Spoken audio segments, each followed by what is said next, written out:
Ugye fogszabadnak mutatva így de ronda. Melyik csirke az okosabb? Melyik?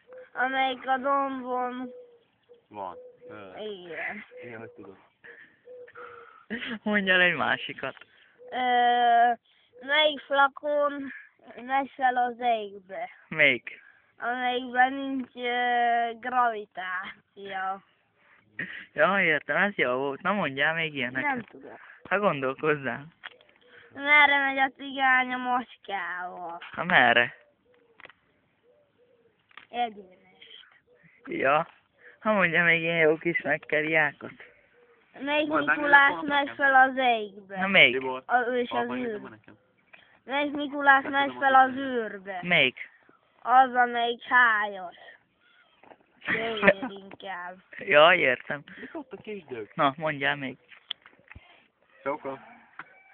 Melyik Én Barbie kapta, és unat? még azt mondta, hogy én bántam a kutyádat. Azt meggyilkolod őket. Melyik, mit csinál Barbie? Hallottam, nem láttam. Mit? Hogy nyisztanak a kutya. Ja. Meg bisi. Mondjál még.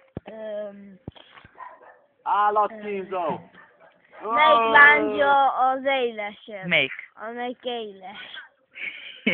Értem. Melyik házszám a legnagyobb? Melyik? Az egy. Értem, ez jó volt.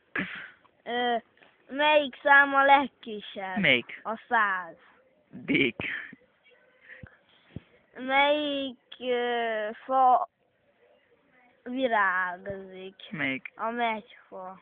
Mind virágzik, már nem azért. Melyik levi Mi az? haigálja a földet? Katát hajgálja, nem a fő. Itt tegyél meg őket, De melyik? szaladjál akkor. Melyik? A szomszéd. Hát ez még jó volt, mert tényleg szomszéd. Na mondja. Melyik kata szedi a gaz? Melyik? A szomszéd. Ez is Melyik jó. galamb repül? Melyik? Akkor még nem döglött. Igen. Legyél